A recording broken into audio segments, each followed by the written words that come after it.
Welcome to our ambitious realtors and investors from across the country. Today is Thursday, December 30th, 2020, and this is Mastermind podcast number 359. Safe to say this will be our last podcast of this year. It very well may be a short one. Not surprisingly, the attendance is real low. This week, my partner Tim hurt his back and he's not mobile. His wife said he overshopped. You know, that sounds good to me. And so far, Bruce is not here. Bruce is here. Bruce is here. Oh, hey, Bruce. Tim will not be here. He overshopped and he hurt his back. So it's welcome. I overslept and hurt my back. So. Okay, there you go. And I'm in good shape. So anyway, guys, if you don't have it's a real low attendance as we kind of expected, but we want to be here if you do have anything you want or need. So I don't really have an agenda this week other than to kind of tease what we've been teasing the last few weeks. 2022 is going to be a banner year for us. It's going to be the year where we really earn the name All the Leads. We are going to be rolling out multiple lead sources, and they're all going to be things that, you know, it's high-hanging fruit. It's not really easy to get, but it's low-hanging fruit in that there isn't a lot of competition. So we're going to become a whole lot more than just a probate lead company in 2022. So keep looking for our emails, keep coming back to these calls, and to find out more. And that's all I'm allowed to say for now. Bruce, anything you want to share with the group? We've got foundations coming up next Wednesday and Thursday. If you've taken that and want to take it again or haven't taken it, please go on the All the Leads website under training and professional real estate coaching and then sign up for probate foundations. If you're not a subscriber of All the Leads and the leads that we give, then it's a really small fee, very, very well worth it. If you are a subscriber, it's free. So jump in there. Otherwise, I don't have anything else right now. I've been teasing the extra classes that we're offering for a few weeks, and there's going to be 2 or 3 in January, so just be on the lookout. Awesome. And give you a little feedback. I heard from a guy named Mike in Ocala who not only took foundations, I think, a couple times, but he is employing the ISA company that we recommended. And he actually got a $200,000 house under contract for $95,000. So he was a pretty happy camper. That's a good way to end the year.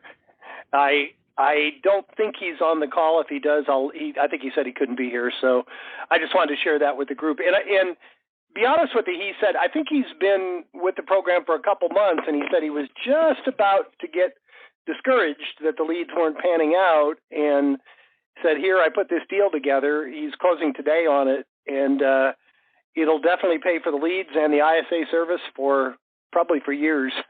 So, you know, that is the absolute beauty of this niche. You don't have to have a high conversion rate to have it make a lot of sense.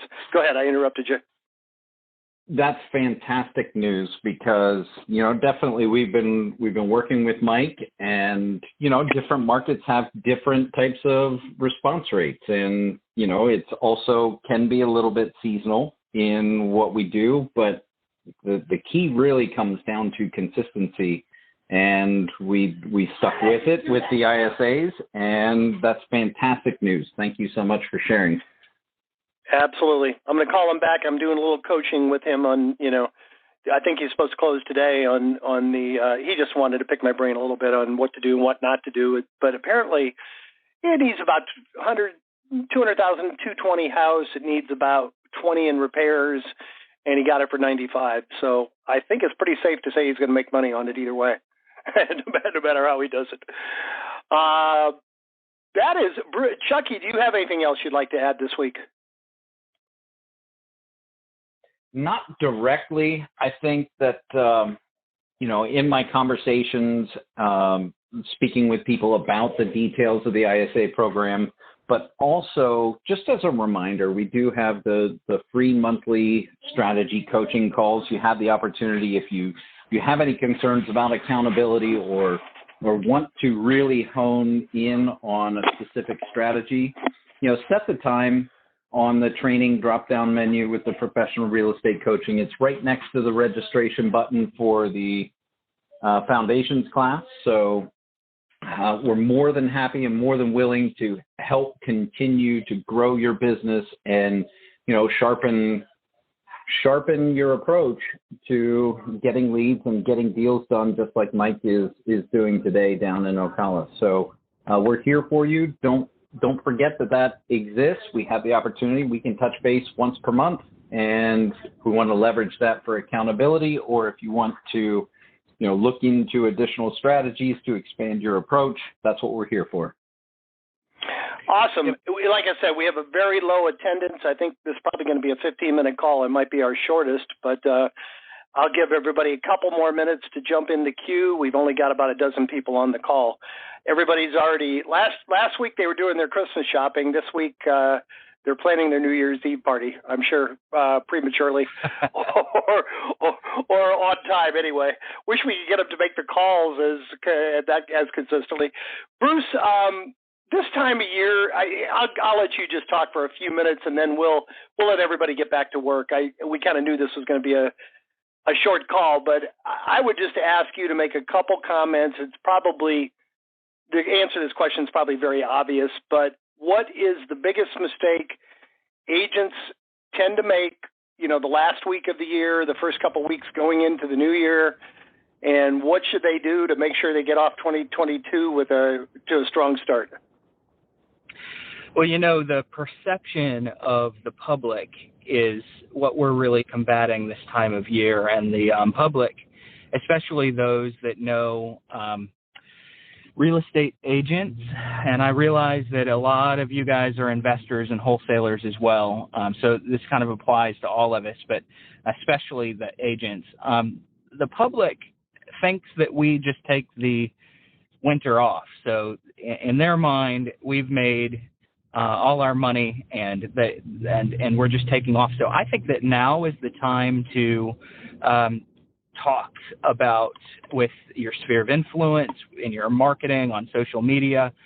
Talk about the fact that, I'm not like your typical agent. I'm not like your typical investor. I double down this time of year because right now is the time that it's hardest to find good quality help if you're selling a house. So I think that the mistake is that you don't talk about yourself and differentiate yourself from any of your competitors. And you can very easily correct that by just having these conversations and kind of pointing the difference between yourself and the businesses of your competitors out to clients.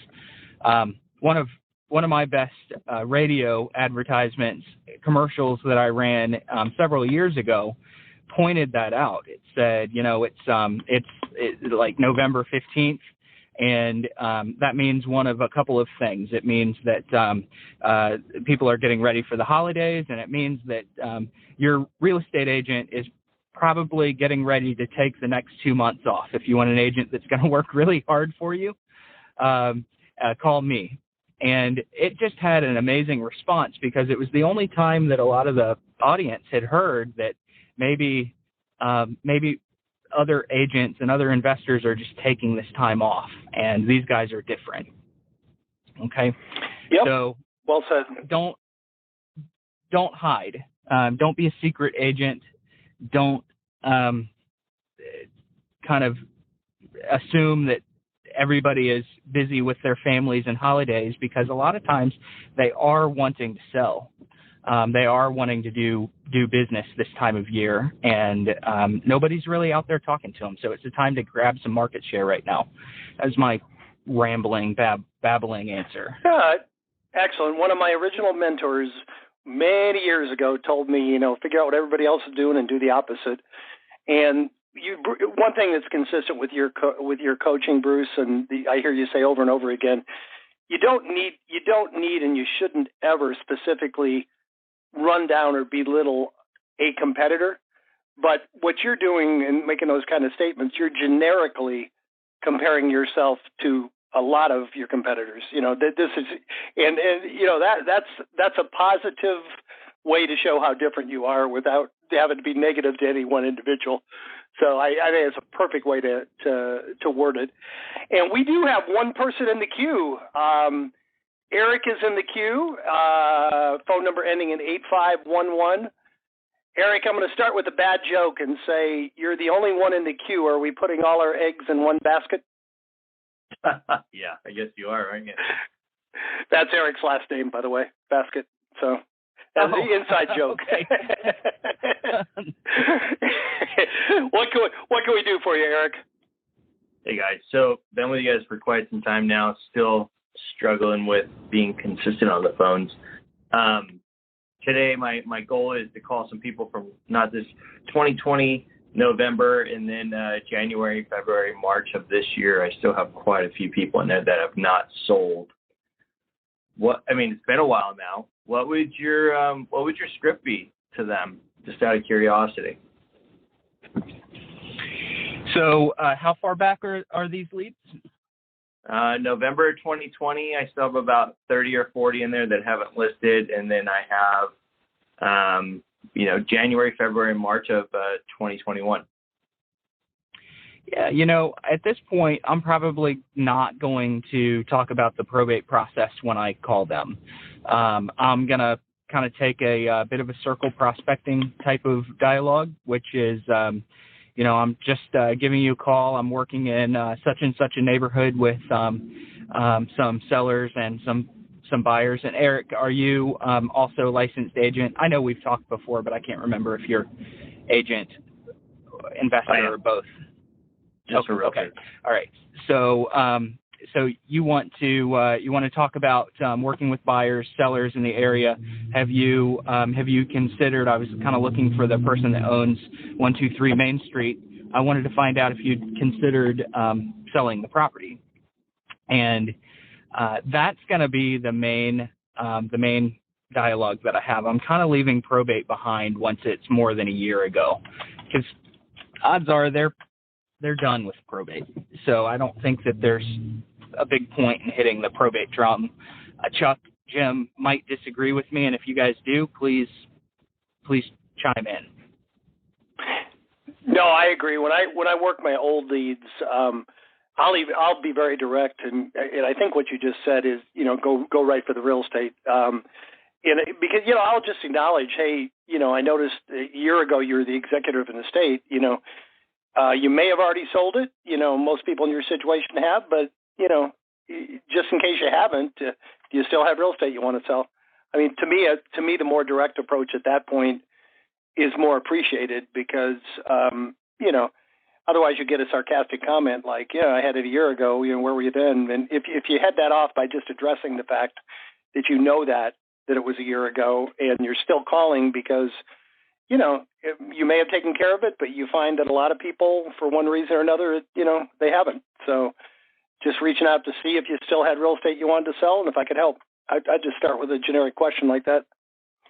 Okay. Chuck? Yep. Agreed. Yep. I am absolutely. First thing that popped to my head was to go directly the circle prospecting approach. Yep. Whether you want to pull in the fact that you have, hey, just wanted to touch base. I don't want to take up too much of your time. Just around the corner, 123 around the corner street sold for X $1,000. Wasn't sure if there was anything I could do to help you today. I might not even bring up the fact that they were, an executor of an estate. But I would reference the property that was part of the estate if you have that information. Okay. It's kind of the approach a lot of people make in prospecting properties in foreclosure. They don't have to admit that they're in foreclosure. You just, happen to call them because you sell a lot of property in the neighborhood. Sure. Yeah, I think either of those are valid. I mean, try them both and see what works for you. But congratulations on sticking with them because right there, you are just vastly increasing your odds of getting a deal because I pretty much guarantee there's nobody else that's prospecting to people after a year. Or, if there's, I would be really surprised. So you've got a lower percentage that are still going to want to do something, obviously, but you got a much higher conversion rate because you've got absolutely zero competition. So it's a really smart thing to do. Eric, I've picked up a handful of deals just like Jim that are a year and a half, 2 years out of or into probate, and I've never really mentioned probate to them. A lot of times they'll find out that I do probate, and they'll say, "Oh yeah, it's funny, we actually put this house through probate," and they have no idea that I already know. So I think that you're just either going to take Jim's approach. And say, hey, you know, I'm calling because I noticed that like a year ago you were the executor of the estate. I was just wondering if you guys decided what to do with the property, or just kind of skip over the estate part. I don't have a preference either way on that. Whatever you do, just make the call. There's going to be a percentage of them that are ready to do something with the house right now. Maybe they tried to rent it. Maybe they've kind of been battling with family. Maybe they've just procrastinated. I'd say that's going to be the majority of the people that you call have just sort of procrastinated, and your call sort of pushes them over the edge of getting off of that fence and ready to sell. Perfect. Thank you. All right. Well, thank you. You gave us time to get 2 more people in the queue. Next up is phone number ending in Lucky 7777 is up next. Hi, this is NC. Chat. Hey, NC, how are you? NC. Wonderful. Good. I just want to say Merry Christmas, Happy Holiday to everybody, and thank you for everything. But a question regarding Bruce, when he was mentioning the old probate or direct approach regarding real estate, but is that what the ISA training is? Because theirs is totally different. It's always about helping them, and sometimes they get confused, you know, when they keep emphasizing, that agent that they called for us, you know, helping you anyway, and sometimes they get confused, but okay, if just let them call us and see what kind of help they do. Do you know what I mean? Mm-hmm. But do they really get that training that, you know, regarding the different approaches you were talking? Because we always call the old ones. I always I go even a year back. Yep, a lot of ISAs. I typically encourage ISAs to have a little bit more of a direct approach, whether it's a new or an older lead. So those of you with ISAs that are out there, the direct real estate approach is typically going to be a little bit better. We, as the subscribers and the business owners, we need to be extremely well-versed in how to present our services and concierge type service, but we also need to be well versed on identifying when someone doesn't need that extra help. So the truth is, all that extra help it is kind of designed to get people to say no. I know that almost anyone that I prospect is going to give me a no answer. They don't know me. They don't know whether they can trust me or if I'm even for real. So when I present all those extra services that the ISAs, your ISA may be presenting or you may be presenting, it's because we know that oftentimes they're going to turn it down. And that's completely fine, because when they turn the extra services down, that gives you a really great opportunity to put yourself on their side, acknowledge their position. So, you know, it sounds to me like you weren't really looking for this extra help today. Is that right? Get an agreement, and at that point, once you have an agreement, then you can just very easily pivot over to the real estate question. So really easily, whether you started the conversation or the ISA started the conversation, you're just doing a follow-up call. Really easily, you're just going to say, okay, if you're not really looking for help, no problem. Here's my information in case that changes. And let me just ask you this really quickly. In the future, is your family leaning toward holding on to the real estate that's being passed down, or are you going to sell it? And that's ultimately your job to steer the conversation to that place. The ISAs should be able to steer the conversation there as well. But you, as the business owner, should definitely be a little bit further ahead than an ISA on taking that rejection and turning it into a good real estate conversation after the rejection. So if I get a lead from an ISA and the lead just says, "Hey, I'm curious to hear more about what you do. Maybe you can help me, maybe you can't," and they don't know you're talking about real estate, go for the extra services and set them up to say no. Set them up to say no, because that's where you can get yourself on their side, and then you can pivot to the real estate. So when if an ISA hands me a lead, and let's say that lead doesn't know what they're going to do with real estate yet, or they think that they're talking to me about cleaning their property out. Well, now I'm going to be able to talk to them about that, but I'm also going to be able to turn that conversation into real estate. So even if the ISA hasn't set you up for a real estate conversation, you can still take it there.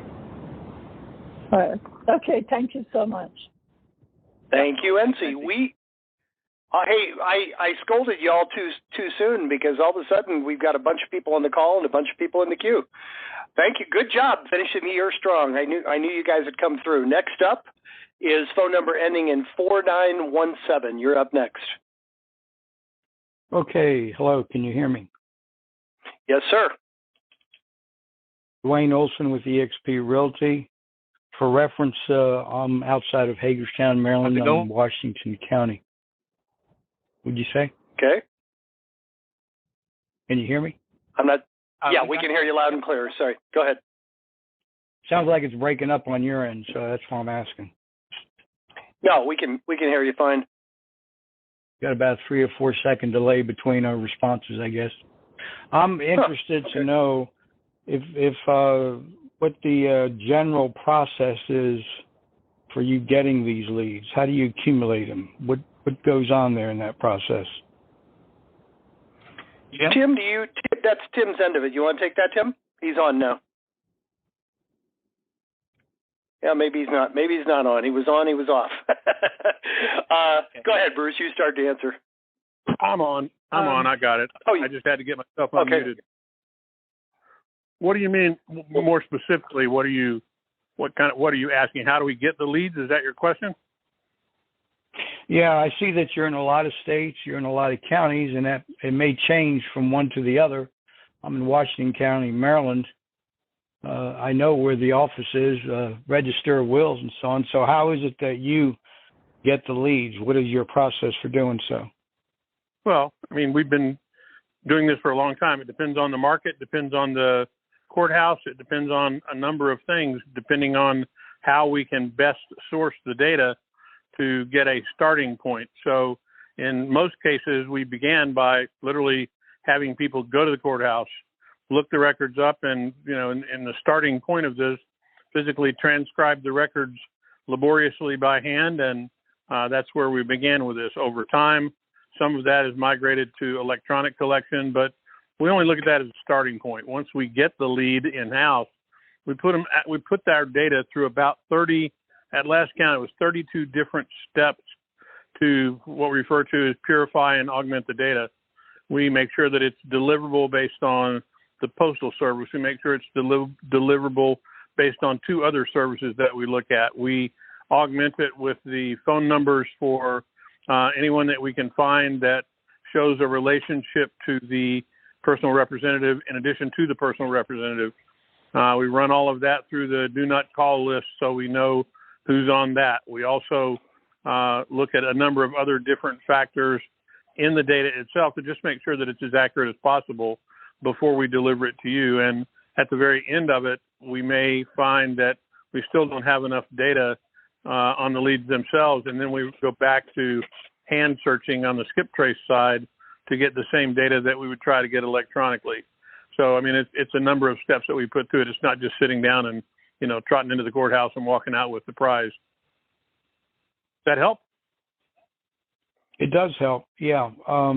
So when I'm sitting here looking at Washington County, and it has estimated monthly probates of 62, it may be that you went through, so if I understand you correctly, you may have gone through 80, 90, or 100 to result in 62, basically with the process you just described. Is that correct? Yeah, it literally just depends. And we have a secondary augmentation process that we add to this, which we call Property Plus. And in Property Plus, we take that same data and we then run that data through another series of filters to determine if there is, in fact, real estate in the probate, that it went to probate and there is known real estate. In other words, there's property that can be attached directly to the decedent based on their last known address and any factors we can pull together. But we get that not only in the county of reference, but anywhere in the United States that that person may have owned property. And increasingly, that's becoming an important issue because oftentimes people now own homes in more than one area. The American dream has sort of become on the high side that you've got one place you summer, one place you winter. And of course, a lot of us are in Florida and we're very susceptible to that down here. A lot of people have a place in Florida, but they also have a place back where they came from. So we trace them down all over the United States. So you not only get that lead, but all the rest of them as well. So you know what you're talking about when you speak to that personal representative. Yeah. Yeah, what's kind of interesting, Probate Plus, 80 leads with Probate Plus could conceivably be 110 leads because we do find that a number of people do own multiple properties. And our most successful agents that use the Probate Plus, they will get the out-of-area leads and refer them to other agents for a referral fee, and it more than pays for all of their lead acquisition and marketing. So there's a lot of different ways you can do it. But go ahead. You had a follow-up question? Yeah. 6 months ago, I may have been familiar with the word probate, but knew nothing at all about this niche and the possibilities. I learned about it through a fellow EXP agent named Gary DeGrazia Sr., and I learned about your organization through him as well because on some of the calls, he encouraged us early on up front, go to the courthouse and do the work yourself so you get familiar with it.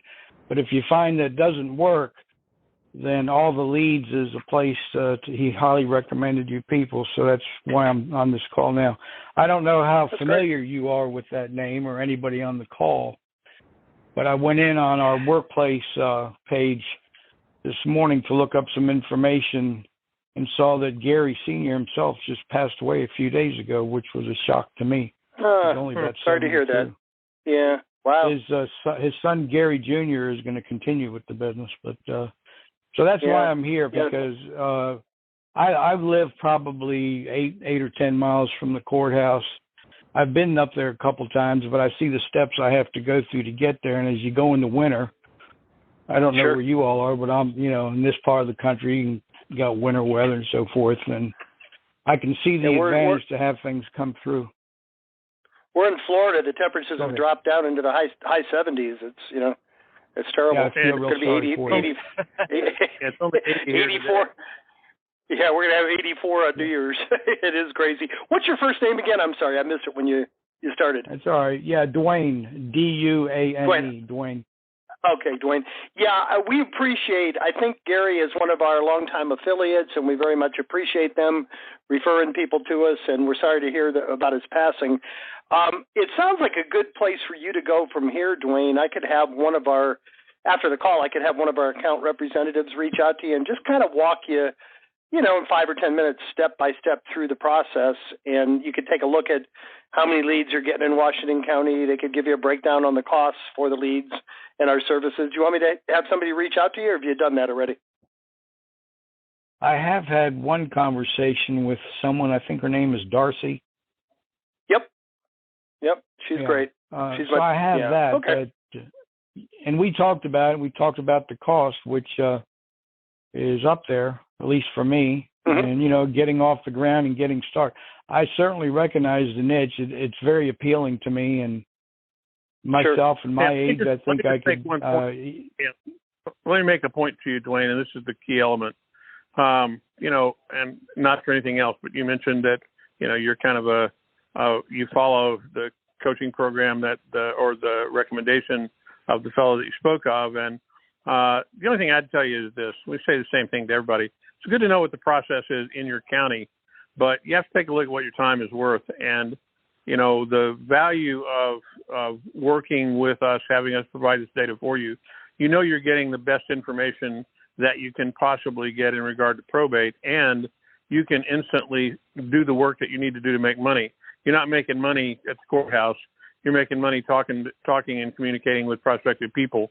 And, all I will tell you is that most of our successful people say it's the best investment that they've made. And, we'll have Darcy reach out to you again. We've got some programs going on. Should give you a buzz and catch you up. All right, sir. We appreciate you coming. Sorry to hear about Gary. Anything else we can help you with? I found it interesting, a comment a little earlier in the conversation with somebody there, and it sounded like, and I think I've heard this before, first go for agreement. And once you have it, then go from there. And I said, that makes sense. That's it. I was just going to say that. All right. Appreciate it. All right. Well, we have two more in the queue, guys. Great job. Great participation. We appreciate it. Next up is phone number ending in 9233. You're up next. Hello, everyone. My name is James. I'm very new to probate and very new to real estate investing. So far, so good. I've been having a very good time with all the help I've been getting from ATL. Been working closely with Coach Chuck. Got me hooked up with ISA, who are doing a tremendous job. So I'm very happy to be here today. Last week, I tried being on the call, but I forgot to press the star. So I just pressed 6. And I remember, I think it was saying like, oh, we don't have anybody. I'm like, hey, I'm here. But there you go. My question is, on Monday, my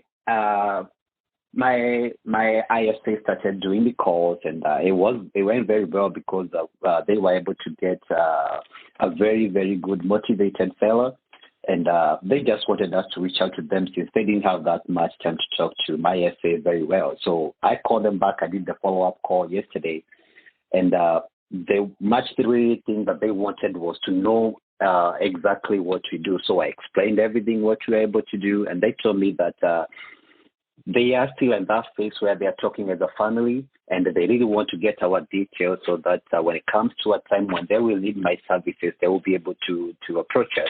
So I tried getting to see whether I could get a date to do a callback, which he refrained more on giving me one, but more was like, can I call you back in 2 weeks and find out where you are with the family? Like, no, we are going to reach out to you.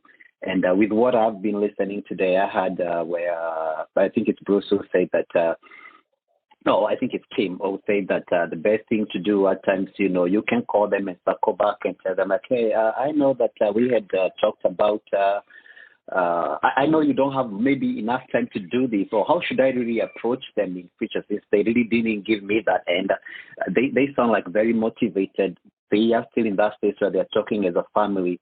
Should I just wait for them to call me, or maybe in a 2 weeks time, or in the 3 weeks or a week's time, should I call them and just try and touch bases, or how should I proceed on this?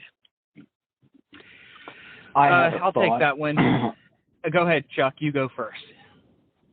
Okay, so in this particular case, as quickly as possible, I would be sending them something in the mail, a handwritten note that thanks them for taking your call, and some additional details about the value propositions that you have, right? How you can help them through the process, get something into their hands.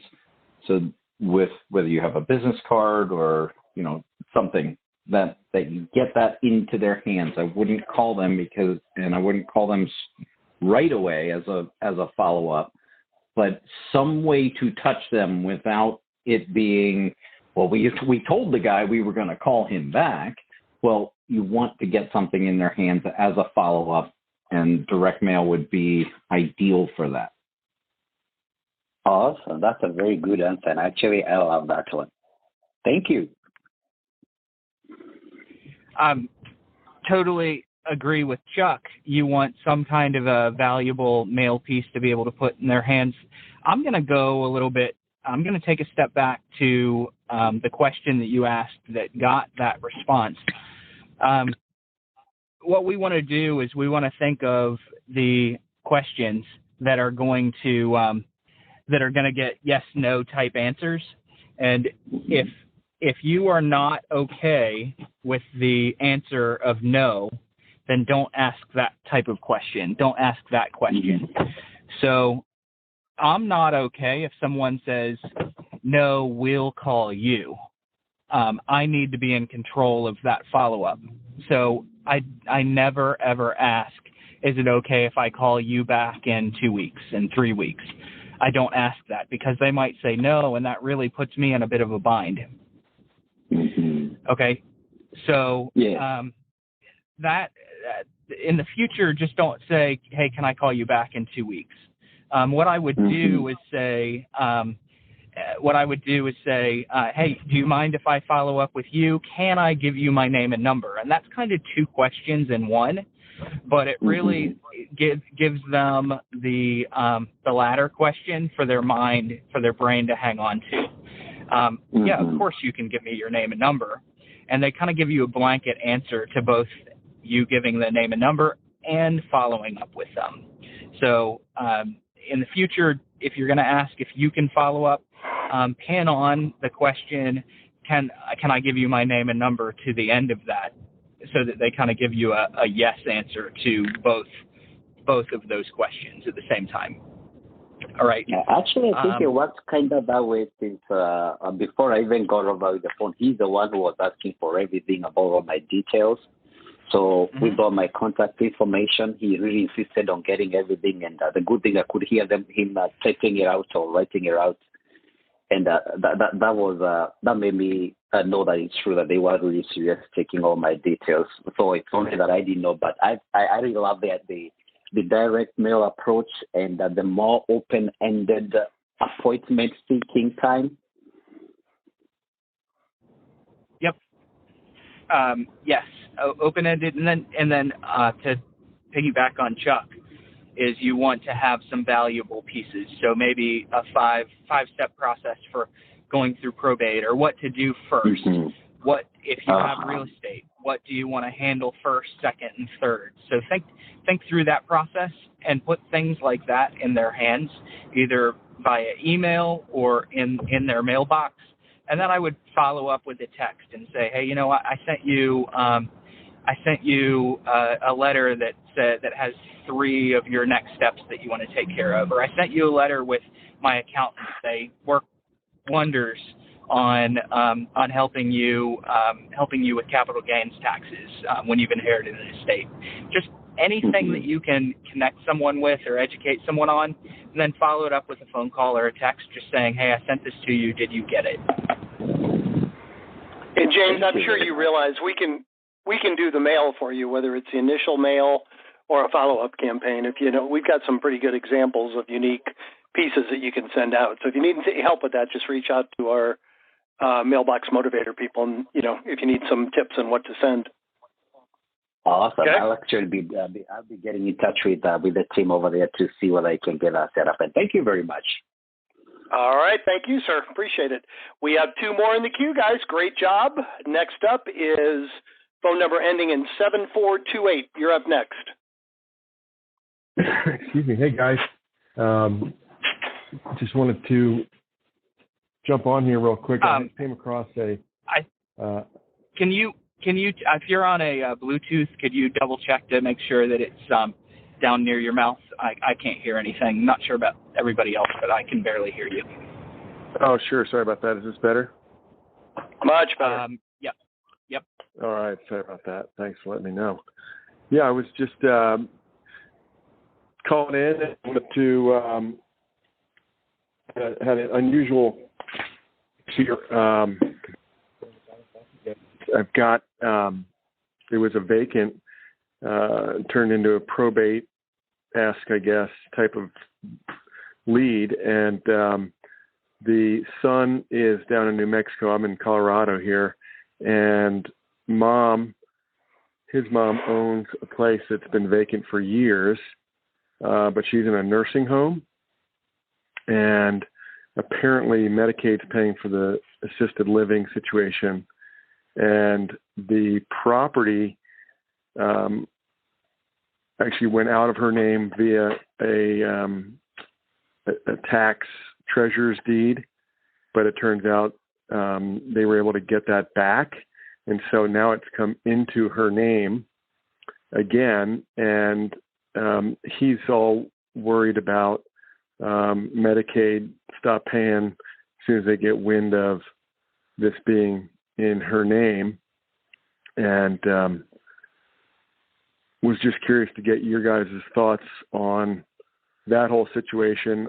What I'm trying to do, and it was brought up earlier in this call, is to try to get it under contract first and then let the title company kind of work its way through there to see if that's in fact the case. There's no liens on it from Medicaid, and I don't know whether they just don't know that it's been put back into her name yet, or what type of steps may occur downstream here to help avoid or kind of beat the clock on, or what kind of approach might be best with this particular situation. I missed a little bit. My phone dropped out. So can Chuck or Jim or Tim, can you guys address that, and then I'll chime in? I don't.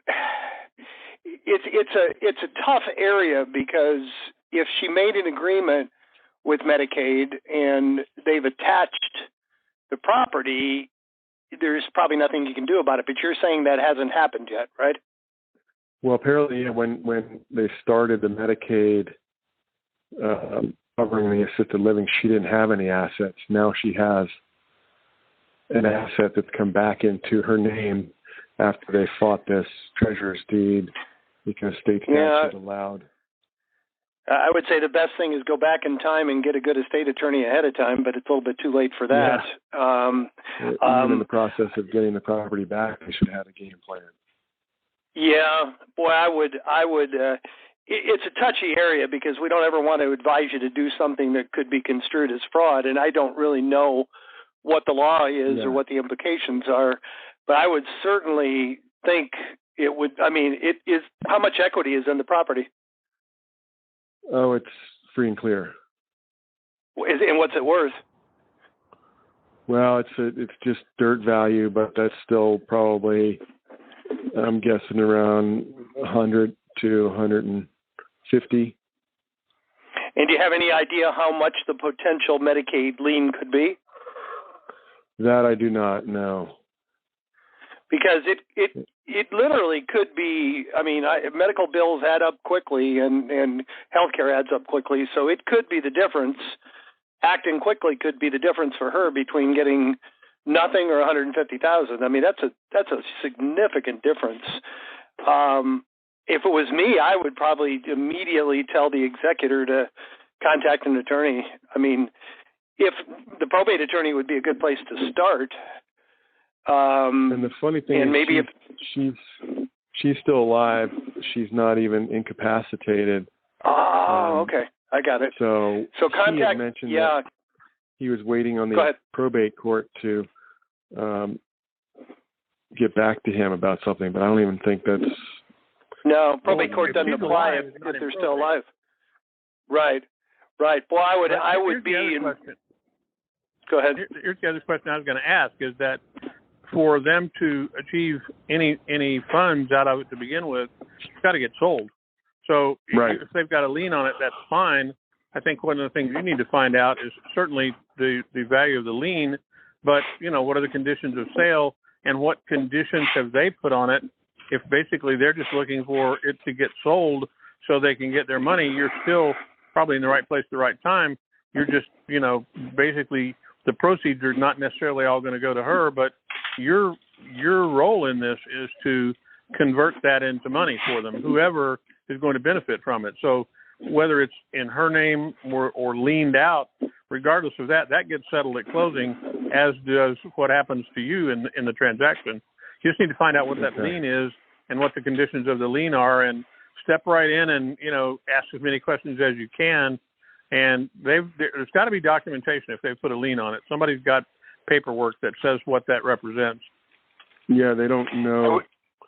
There is no lien yet, and his concern and the way he phrased it was simply, if Medicaid's going to stop paying for the assisted living situation when they get wind of or find out that this property has come back into her name. Well, that's why they will I do that.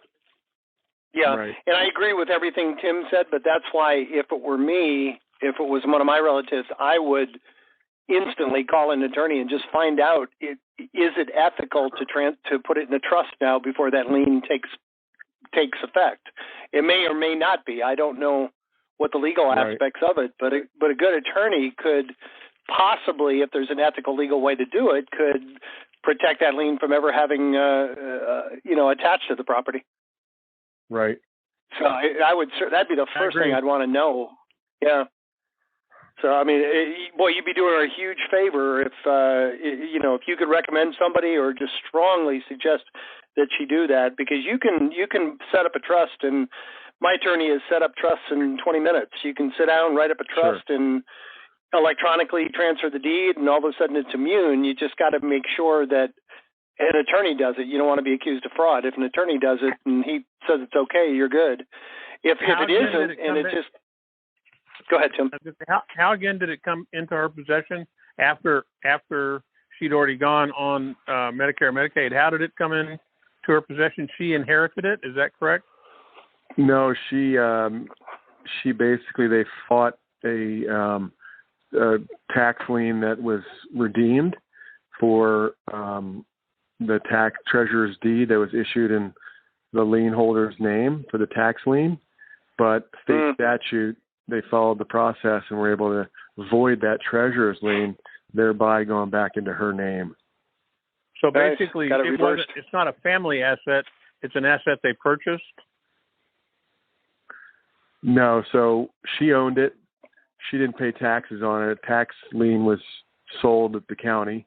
The owner, the buyer of that tax lien, after the redemption period, filed for the deed, and the deed was issued by the treasurer's office to the tax lien holder. However, state statute was followed and had a provision for the owner who was taken away from to get it back, because it was within some time frame and she was considered disabled at the time of the a redemption exception or essentially a treasurer's deed was voided, which in effect puts it back in her name. He's in Colorado, Tim.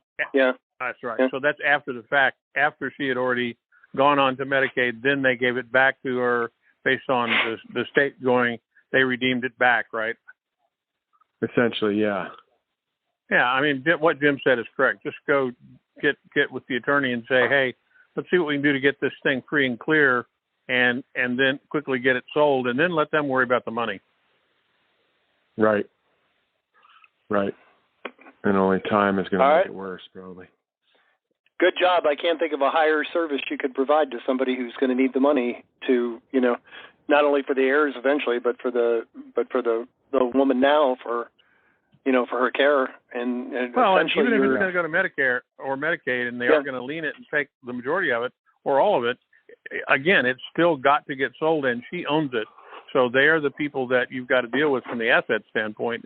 It's not a cash asset until it gets sold. So, it's up to them to figure out how to shelter it if they can. But you need to be already moving. Get somebody to. I'd put it under contract. At least get some sort of a paper contract out of it, even if it's not necessarily enforceable or whatever. As long as she's got title to it, get it under contract, and then worry about the details as well. Right. Yep. Right. Yep. And that'll definitely help with that as well. All righty. All right. Well, thank you. Guys. That's good. Happy New Year. Interesting case study. Congratulations on providing a huge service there. Come back, let us know how it turns out. Happy New Year to you. And we have one last caller in the queue. You guys did a great job of filling up the hour. Last up this week is phone number ending in 0553. You're up last. Hello, how are you? Great. Thank we you. finished with the lady. How are you? I'm good. Thank you so much. Happy New Year to everyone. I have a more so basic questions. I'm sort of like new to this, and I might have to talk to a representative of your business. But in this day and time in this market, are people finding success with this concept? And also, like, what is the best marketing technique that's working that you found? Great question. I'll answer the first one. We've been doing this for 8 years. We have, going on 1,000 subscribers, and we have people that have been with us since the day we started in 2014. So absolutely, I mean, we wouldn't have grown and people wouldn't be sticking with us if they weren't having success. To me, it comes, the difference between the successful and the non-successful, two things. Take action and be patient. If I had to give you two suggestions, people come and go all the time because they expect overnight results. And it's like anything else. You may get lucky and have a few deals your first month, but if you're a typical subscriber, it takes a few months to get some traction and to get going. But I will tell you that, back when we started this company, we could honestly say probably most of our agents were the only people contacting these areas. Well, that has changed, partially due to us. But, some markets are more competitive than others.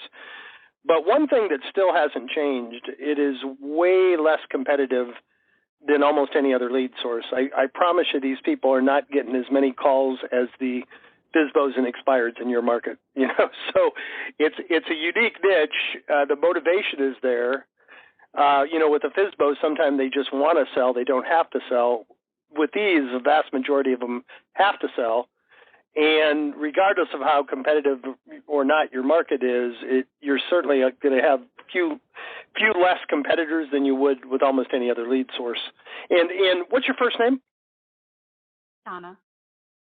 Donna, I have your number. I think a good place to start, like we mentioned to the other gentleman, to Dwayne, is I can have one of the representatives reach out after the call and just kind of give you a 5-minute overview of how it works and all your options and what it costs.